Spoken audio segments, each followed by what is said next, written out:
আজ 2026 সালে আমরা দাঁড়িয়ে আছি। এই টাইমটা হচ্ছে রোহিত ভেমুলার শহীদ দিবসের 10 বছর পূর্তি।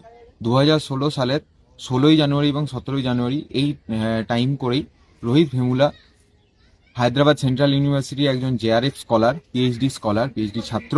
তিনি আত্মহননের পথ বেছে নিতে তাকে বাধ্য হয়েছিল। প্রাতিষ্ঠানিক হত্যার শিকার হয়েছিলেন রোহিত ভেমুলা। রোহিত ভেমুলা ছিলেন সমাজের পিছিয়ে পড়া, নিম্নবর্গের পিছিয়ে পড়া একজন ছাত্র এবং তিনি পিছিয়ে পড়া মানুষের অধিকারের আন্দোলন করতেন।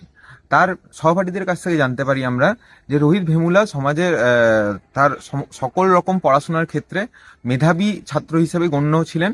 তিনি জেআরএফ ক্র্যাক করেছিলেন HCU হায়দ্রাবাদ সেন্ট্রাল ইউনিভার্সিটিতে ভর্তির জন্য।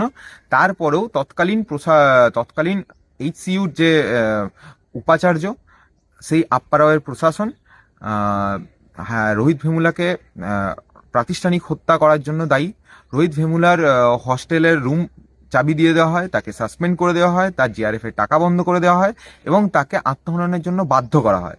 আজ 10 বছরের পূর্তিতে আমরা দাঁড়িয়ে আছি। রোহিতের হত্যার পিছনে একমাত্র কারণ ছিল জাতিভেদ প্রথা, এবং এই জাতিভেদ প্রথা দীর্ঘদিন ধরে দীর্ঘ 4,000 বছর ধরে আমাদের ভারতবর্ষের সমাজে বিদ্যমান। জ্যোতিবা ফুলে, সাবিত্রীবাই ফুলে এনারা প্রথম জাতিভেদ প্রথার বিরুদ্ধে আন্দোলন শুরু করেছিলেন। পরবর্তীকালে আমাদের সংবিধান যখন তৈরি হয়, দেশ যখন স্বাধীন হয়, ডক্টর BR আম্বেদকর সংবিধান রচনা করেন এবং তিনি SC/STদের জন্য অনেক অধিকার এবং দাবি দেওয়ার কথা বলেন। কিন্তু তৎকালীন কিংবা বর্তমানে চলতে থাকা এই ব্রাহ্মণ্যবাদী সমাজ SC/STদেরকে পিছিয়ে রাখার জন্য, তাদেরকে দমিয়ে রাখার জন্য, তাদের ব্রাহ্মণ্যবাদের সমস্ত রকম নাক দাঁত বার করেছে। তারই একটা ফলন হচ্ছে গিয়ে এই রোহিত ভেমুলার হত্যা। 12 জনের বেশি স্টুডেন্ট, এখনো পর্যন্ত 12 জনের বেশি দলিত স্টুডেন্ট মারা গেছেন HCUতে প্রাতিষ্ঠানিক হত্যার ফলে।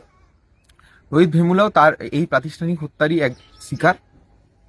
আমরা অল ইন্ডিয়া স্টুডেন্ট অ্যাসোসিয়েশন এবং ভারতবর্ষের সমস্ত ছাত্র সমাজ রোহিত অ্যাক্টের দাবি করছি, যাতে করে পিছিয়ে পড়া বর্গের ছাত্রছাত্রীদের কোনো রকম শিক্ষার অধিকার থেকে বঞ্চিত না হতে হয়, তাদের কোনো রকম স্কলারশিপ যাতে করে না বন্ধ হতে হয়। জয় ভীম, লাল সালাম।